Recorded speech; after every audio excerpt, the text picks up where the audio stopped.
Mesdames, Messieurs, bonsoir et bienvenue sur cette nouvelle édition d'information sur la télévision Labari. Le président du parti moderne F.A. Lumana était hier l'invité de la chaîne Vox Africa. Hama Amadou a parlé de la situation socio-politique et économique de notre pays. Il a également évoqué les questions de développement en Afrique. Dans l'extrait qui va suivre, Hama Amadou réagit face à la situation actuelle sur le plan social dans notre pays. On constate simplement que le pays se porte très mal. Ce ne sont pas les propos de l'opposant. Ce sont les propos du peuple nigérien qui vit des moments très difficiles sur le plan politique comme sur le plan économique. Sur le plan politique, il y a une régression des valeurs de la démocratie dans notre pays. Une sorte de mise en coupe réglée de toutes les institutions de la République qui sont désormais sous la tutelle directe d'une seule personne. Toutes les institutions sont devenues, en quelque sorte, des excroissances du pouvoir exécutif. Où vous faites ce que l'exécutif veut, où on vous exécute. Que ce soit la justice, que ce soit l'Assemblée nationale, que ce soit les autres institutions fondamentales de la République. Ensuite, les libertés individuelles et les libertés publiques sont régulièrement piétinée. La loi ne sert que dans la mesure où elle permet au pouvoir en place de sanctionner, de punir, de se débarrasser de ce qui le gêne. Mais la loi, elle devrait être au service de la vérité dans le pays, ce qui n'est pas le cas aujourd'hui. Donc sur ce plan également, il y a un gros malaise. Sur le plan économique, je suis désolé, la pauvreté s'est aggravée ces dernières années au Niger. Et évidemment, on parle de taux de croissance. Taux de croissance, à un moment, les autorités se tapaient la poitrine pour dire que c'est un taux de croissance à 2 chiffres. Malheureusement, les rapports avec le FMI et la Banque mondiale mettent en évidence d'autres chiffres beaucoup plus réel. Depuis 2012, le Niger est dans une sorte de déclin continu de la croissance réelle. Si bien qu'en 2017, en 2016 par exemple, le taux de croissance réel par habitant n'était que de 0,1%. Le taux de croissance en 2017 se situe autour de 1,2. Ce qui veut dire que les Nigériens vivent aujourd'hui avec un PIB par tête d'habitant de $420 par personne. $420, ça fait à peine $1 pour vivre dans un contexte où la situation est très difficile. Donc le pays s'est appauvri. Les Nigériens se sont très appauvris. Mais vous avez une certaine caste politico-commerciale qui, elle, voit sa richesse s'accroître. Coup d'envoi ce matin à Namaro, c'est dans la région de Tillabéri de la 2e édition du rallye fluvial. Et c'est le ministre par intérim du tourisme qui a donné le coup d'envoi de la course. C'était en présence de notre reporter Asma Oseidou. Protéger le plus grand cours d'eau du pays, tel est l'objectif visé à travers cette 2e édition du rallye initié par l'agence Kandaji, une initiative vivement saluée par le ministère du Tourisme. Le rallye sur le fleuve, certes c'est un sport, mais l'objet visé essentiellement c'est de mobiliser les partenaires, tous ceux qui peuvent faire quelque chose pour la sauvegarde de ce fleuve. Vous avez constaté tous ceux qui se déversent dans le fleuve, qui est dû au déboisement, qui est l'effet de l'homme, qui est dû à l'effet climatique, pour lequel pour le moment tous les pays sont en train de lutter. Mais le Niger appartient à plusieurs pays. Le Niger est un bien qui appartient aux nations, toutes les Nations Unies. Il faut que nous ayons des soutiens pour le sauver. Le Grand Djoliba que vous voyez ici, c'est notre fierté à nous, tous les Nigériens. Heureusement qu'il y a le barrage de Kandaji qui est initié. Le barrage de Kani, certes, ça va nous apporter l'électricité, développer l'agriculture, mais ça va permettre aussi de sauver le fleuve en aval, parce que ça va réguler l'écoulement et nous allons constater que ça va s'améliorer. Et nous souhaitons que les partenaires davantage s'investissent pour nous aider à sauver le fleuve. Des mesures sont prises pour protéger le fleuve contre toute menace, affirme le directeur de l'environnement de gestion de l'écosystème du barrage de Kandaji. Au niveau de Kandaji, nous avons mené un certain nombre de mesures de protection des berges du fleuve, de fixation des dunes. Nous avons planté au moins 100 hectares de bois collectif. Nous avons aménagé 1500 hectares de formation naturelle. Mieux encore, le 20 juillet passé, 2 décrets importants ont été adoptés. Le premier, il consacre le classement de la réserve naturelle nationale de Kandaji. Et le deuxième, il crée le sanctuaire pour hippopotames. Comme vous le savez, la zone de Kandaji donc, est une zone du fleuve et il y a régulièrement des conflits récurrents hommes-hippopotames. Donc nous avons soulevé donc toutes ces mesures-là pour pouvoir sauvegarder le fleuve. Au niveau de Kandaji, à travers donc le ministère du Tourisme qui nous a sollicité pour que nous participions, nous avons jugé utile d'abord de l'importance de cette campagne, parce qu'elle permet au moins d'attirer l'attention de nos compatriotes sur les dangers auxquels le fleuve est confronté. Parce que le fleuve, vous voyez, il y a un certain nombre d'activités qui se font autour du fleuve. Des activités sportives, des activités de pêche et de conservation de la biodiversité. Donc nous sommes de cœur et en symbiose avec le thème de la deuxième édition du rallye fluvial. Il faut noter que ce coup d'envoi du rallye fluvial a été donné par le ministre par intérim en charge du tourisme en présence du consul du Luxembourg. L'arrivée est prévue pour ce dimanche à Saï. Demain dimanche 4 février 2018 sera célébrée à travers le monde entier la journée internationale de lutte contre le cancer. Ici au Niger, des actions de sensibilisation et des séances de dépistage sont envisagées. Dans ce cadre, le reportage est signé Nafis Hassan. Le monde célèbre chaque 4 février la journée mondiale de lutte contre le cancer. Une journée dédiée à la prévention et au dépistage précoce du cancer. Au Niger, depuis quelques années, les cancers prennent de plus en plus de terrain, dont les plus répandus sont les cancers féminins, celui du sein et du col de l'utérus. Cette journée, elle a été choisie par l'OMS, l'Organisation mondiale de la santé, pour commémorer la lutte contre le cancer dans le monde entier, tout cancer confondu. Parce qu'on s'est rendu compte que le cancer fait vraiment des ravages. L'OMS, avec ses estimations, a vu qu'il y a 14 millions de nouveaux cas de cancer chaque année, toutes formes de cancer confondues, avec plus de la moitié de décès, 8 millions de décès. Mais il a vu le pire, c'est que en 2030, ce chiffre-là, qui fait déjà très peur, va augmenter de plus de 70%.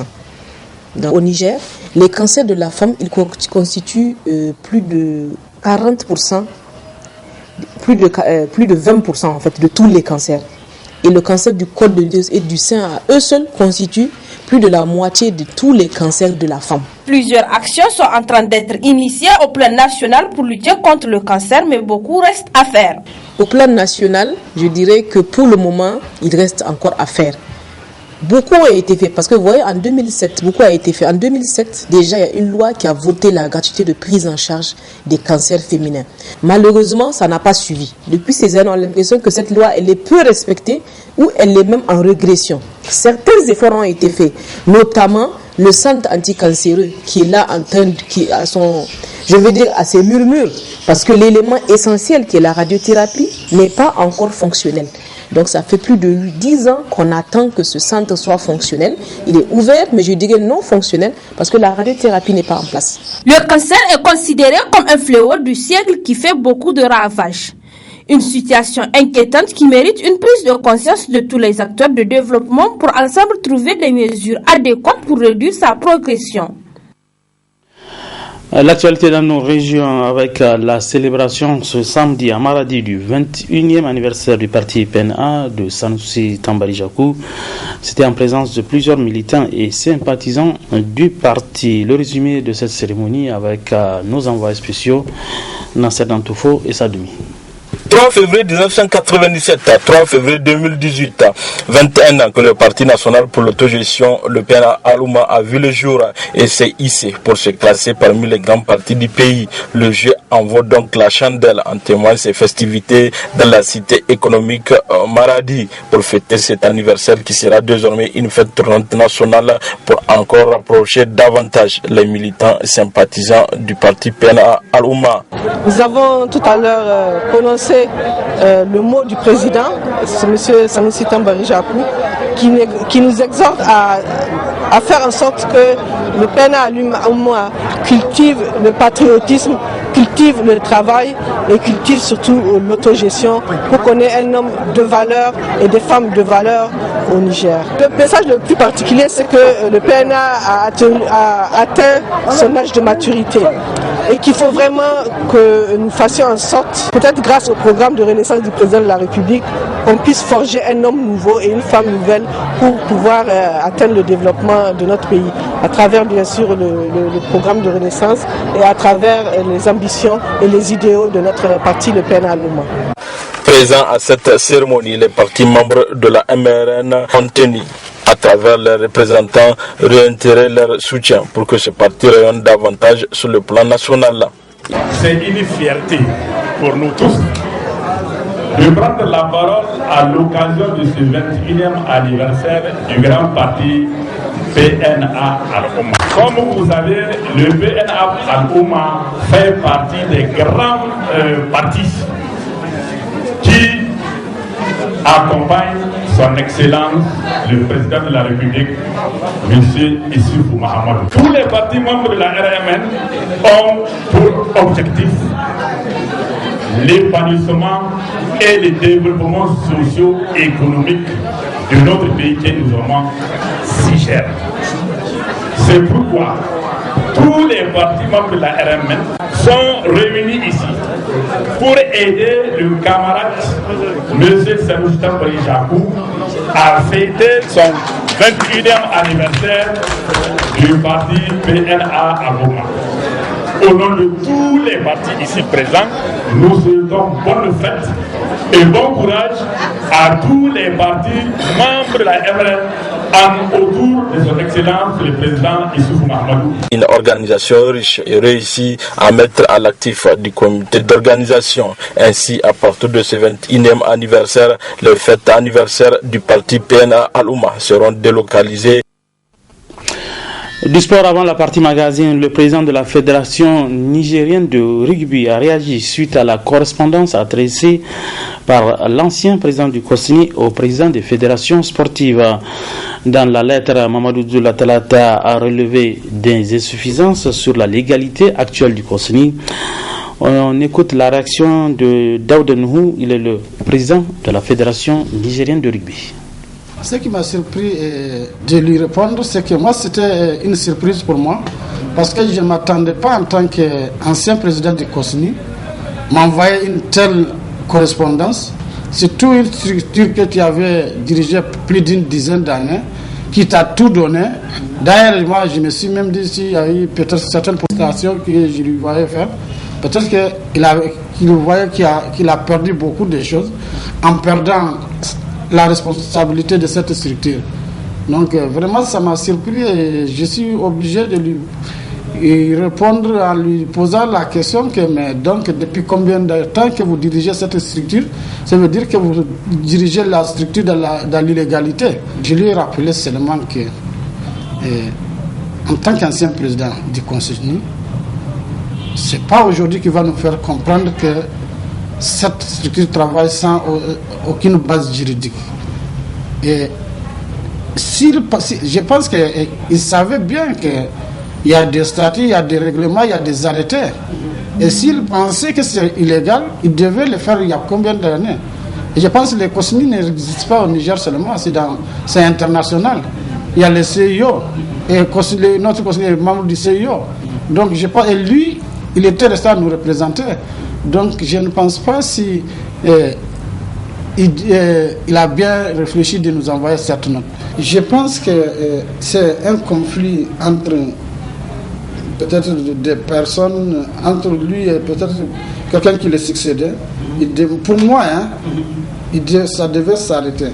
D'ailleurs, ce qui m'a même un peu retenu à ne pas aller loin, qui ne pense pas que peut-être que moi j'étais été corrompu par l'actuel président, dont j'ai eu peut-être que à lui dire que je ne suis pas avec lui, l'actuel président. D'ailleurs, la personne que j'avais soutenue, c'est lui, parce que je l'ai fait soutenir, je suis son parrain pour qu'il soit candidat au poste du président de Kosni. Les gens voulaient même me traîner devant les tribunaux. J'ai dit, je suis prêt, je m'engage, je m'assume, parce que c'est moi, et je l'ai soutenu, et j'accepte tout ce qu'on me dit. Mais à ma grande surprise, mon candidat vient de me dire que c'est pour laquelle je l'ai soutenu est illégal, parce qu'il a perdu. Moi, je trouve que c'est insensé. Lui-même, il sait que ce n'est pas patriotique. Mais attends, ça, c'est pour faire tomber l'intérêt de tout un pays. Hein. C'est pas parce que si c'est pour lui, c'est son intérêt qui va, ou bien il pense que quelqu'un d'autre gagne son intérêt. Moi, en tout cas, ce qui m'a poussé pour tout ça, je vois qu'il voulait faire bafouer l'intérêt national. Avant la partie magazine de ce journal, exactement 10 ans de cela que le professeur Ibn Ouman Mohamed Saleh a été enlevé à N'Djamena. 10 ans sans aucune nouvelle de l'homme démocrate qui est Ibn Ouman, et c'est pour commémorer cet anniversaire d'enlèvement que le comité de réflexion de soutien a organisé une conférence cet après-midi à Alternative Espace Citoyen. Martyrs de la démocratie, refusons le silence de l'oubli, c'est le thème de cette conférence organisée par le Comité national de réflexion de soutien au peuple tchadien pour commémorer le 10e anniversaire de la disparition du professeur Ibn Omar Mohamed Saleh, militant du Parti pour les libertés et les démocraties tchadien. L'homme, les citoyens, le militant responsable et les dirigeants. L'homme. Parlons de l'homme en tant que tel dans la vie. C'est un homme intrépide, courageux, ayant toujours prôné l'amour du prochain comme tout Tchadien. Il n'hésite pas, de bon matin, de faire porte en porte pour s'acquérir de l'état dans lequel ses voisins ont passé la nuit. Il est contre l'acquisition des biens faciles. N'est-ce pas cela qui lui a valu une fin tragique, car ses qualités ou vertus défendues par le professeur Ibni sont loin d'être de la même école que ceux-là qui avaient en main le destin du pays au moment des faits. Grand rassembleur de tous les fils du pays, sans distinction d'ethnie ou de religion, car il avait comme objectif le caractère indivisible du Tchad. En fervent musulman et pratiquant, il accepta d'aider ses frères de la faculté des sciences exactes et appliquées, sans pour autant attendre une contrepartie du pouvoir. Les citoyens. Le professeur Ibni avait l'intention de rassembler dans l'amour fraternel et sous la bannière du patriotisme tous les Tchadiens, qu'ils soient du nord, du sud, de l'est ou de l'ouest, de l'intérieur ou de l'extérieur. Très tôt, le professeur Ibni avait montré ses qualités d'organisateur et d'éducateur de la jeunesse. Pour le comité d'organisation, cette conférence vise surtout à dénoncer les enlèvements politiques. L'objectif visé à travers cette commémoration du 10e anniversaire de la disparition du professeur Ibn Omar, donc c'est premièrement pour apporter notre solidarité au peuple tchadien, parce que les Tchadiens ce sont nos frères avant tout. Donc aujourd'hui ces frères-là cet homme-là qui a été enlevé, il a une famille, il a des enfants et on doit témoigner notre solidarité d'abord par rapport en tout cas à cette disparition-là. Deuxième des choses aussi, c'est pour dénoncer le crime qui a été fait. Parce qu'avant tout, le professeur Ibni, il a enseigné au département de maths informatique ici à l'université Abdou Moumouni. Donc moi-même, je suis issu de ce département. Donc c'est un personnage à qui on doit beaucoup de choses.